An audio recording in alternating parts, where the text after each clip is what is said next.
Terima kasih Anda masih bersama kami di Sapa Indonesia Malam. Saudara, polisi masih melakukan penyelidikan atas siapa penyebar pertama video pribadi artis dalam cuplikan program Sapa Indonesia Malam bersama Aiman Wicaksono. Kabid Humas Polda Metro Jaya Kombes Yusri Yunus menyatakan polisi juga akan menelusuri kemungkinan tersangka Gisel dan rekan prianya diduga ikut menyebarkan video pribadi tersebut. Ini masih kita terus melakukan pengejaran karena kita masih dalami terus. Nanti termasuk akan kita panggil saudara AGA dan MYD ini sebagai tersangka ya. Karena memang untuk kita bisa mengetahui nanti siapa penyebar pertamanya. Karena dari pengakuan kedua-duanya ini, saudari GA ini mengaku bahwa HP-nya itu rusak. Ya. Kemudian kita ketahui bersama bahwa video yang beredar adalah video yang memang bukan langsung dari satu handphone yang tersebar, tetapi handphone yang kemudian divideokan lagi. Oke. Ya, kemudian juga saudara MYD juga mengaku bahwa setelah dia terima video tersebut dari saudari GA, itu kemudian seminggu kemudian baru dia hapus katanya. Makanya ini masih kami dalami lagi siapa penyebar Jadi pertamanya. artinya soal transmisi yang bersangkutan apakah ikut menyebarkan atau tidak itu masih dalam penyelidikan polisi, begitu Pak Yusri? Baik. Betul sekali Mas Aiman. Baik. Saya masih bersama pakar telematika Roy Suryo. Bung Roy masih bersama kami ya?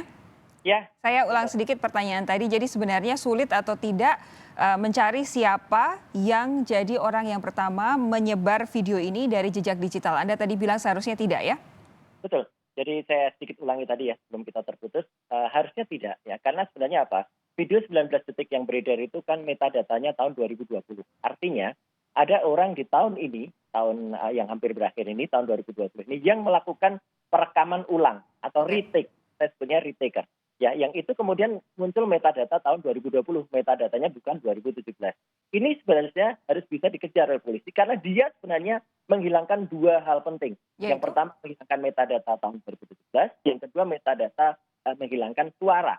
Dan orang ini oknum, kalau orang ini sebenarnya yang paling berat harusnya yang dikenain karena dia yang melakukan duplikasi video, kemudian yang menyebarkan, baru yang masif pasif itu, tapi artis Gisel dan juga Michael Yogunobu Depretes itu juga tidak bisa dianggap remeh ya, karena dia membuat dapat diaksesnya rekaman tersebut ke publik, karena mereka sempat menaruhnya di airbox ya, di Dropbox, dan kemudian itu membuat bisa diakses oleh orang lain. Itu masalahnya, Pak. Oke, kita menghargai apa yang dilakukan oleh polisi. Mereka butuh waktu untuk mencari. Tapi kira-kira kalau dari tebak-tebakan Anda, kenapa belum ketemu juga?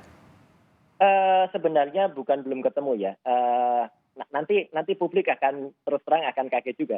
Karena sebenarnya pelaku yang menyebarkan ini ada hubungannya dengan salah satu dari kedua orang itu. Anda yakin itu? Ya. Dari mana bisa yakin begitu?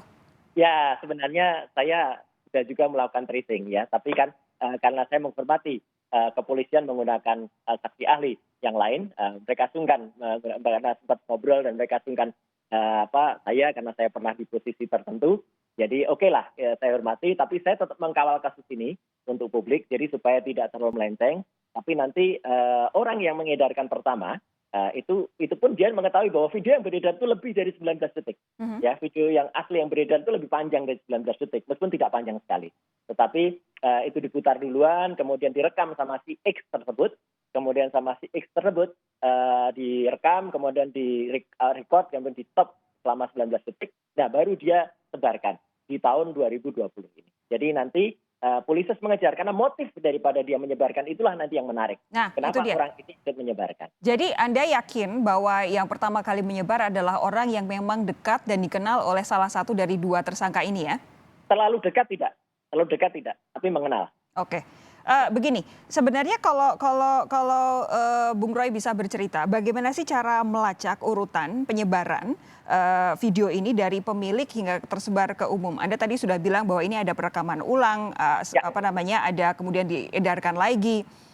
Cara melacaknya seperti apa yang sebenarnya step by step yang bisa dilakukan oleh polisi? Video ini beredar pada awal November, ya kan? Video yang tahun 2020 yang 19 detik. Dari situ sebenarnya polisi bisa mengejar karena itu harinya adalah Jumat malam, ya. Sebenarnya bisa di-trace di sosial media apa, di platform apa itu pertama kali muncul? Apakah di Twitter ataukah di grup WA? Dari situ akan bisa terkejar IP-nya. Dari situ sebenarnya bisa terkejar juga siapa yang posting pertama kali. ya, sebelum ini beredar luas sampai dengan 2 bulan beredarnya. Nah, itu dikena dulu. Kemudian dengan adanya itu kita sebenarnya bisa tahu setelah orangnya kena baru kita bisa tahu metadata aslinya 2017 itu kapan terjadinya, bulan dan tanggalnya kapan. Dan ini sebenarnya karena polisi sudah mendapatkan pengakuan dari Giselle Anastasia dan juga Michael nanti akan datang pada tanggal 4 Januari. Ya, itu kemudian akan bisa di mana mereka membuatnya, misalnya itu di salah satu kamar hotel di Medan. Dari hotel di Medan itu akan dapat admin registrasi mereka check in-nya, meskipun saya tidak yakin CCTV-nya akan dapat. Dari 2 itu bisa ketemu, Mbak. Dan saya juga terus terang ini akan saya katakan, saya juga yakin bahwa sebenarnya cerita Giselle ketika dia sempat hilang handphonenya yang dia ceritakan Pak Hotman itu tidak begitu ceritanya. Ya, jadi artinya handphone itu memang, video itu memang tidak pernah terhapus. Video itu ada dan ketika dia berikan kepada salah satu manajernya, ya dari situlah kemudian cerita ini berlanjut. Jadi sebenarnya masih ada pola-pola yang nanti akan ketemu. Tapi begini, ini kan polisi baru menangkap 2 orang yang diketahui menyebarkan video pribadi ini secara masif di media sosial. Apakah dari pemeriksaan kedua orang ini yang menyebarkan secara masif di medsos ini bisa jadi titik terang untuk mencari si penyebar pertama? Agak jauh sebenarnya. Yang satu sih sebenarnya hanya sial saja. Dia sial aja karena dia secara masif dan dia menyebarkan itu gara-gara dia ingin tambah followernya. Jadi sebenarnya orang ini nih ikut-ikutan aja dan sial dia kena gitu. Nah, tapi dari orang yang satunya, saya nggak akan sebutkan ya apa KPP atau MN ya, itu sebenarnya bisa dikejar karena dia cukup dekat dengan bukan dekat orangnya, nggak mereka nggak kenal, tapi jarak antara postingan dia dengan kemudian dengan source pertamanya itu sebenarnya cukup dekat. Dari situ saya bisa kena. Dan saya yakin. Jadi ada kemungkinan si salah satu tersangka ini dapat langsung dari si orang yang pertama menyebar begitu ya? Tidak dapat langsung. Tapi dari grup yang dekat. Dekat, tapi tidak dapat langsung. Nah, tapi artinya ini dari situ sebenarnya bisa dekat.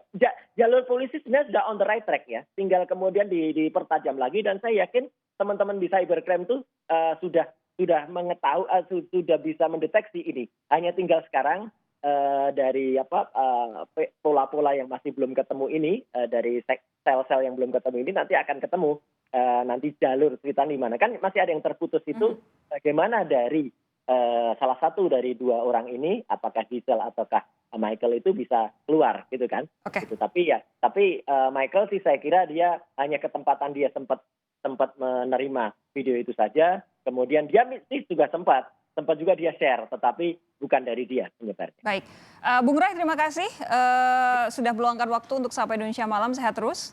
Salam buat keluarga di Jogja katanya kan ya. Sehat semua di Kompas TV. Baik, sampai jumpa.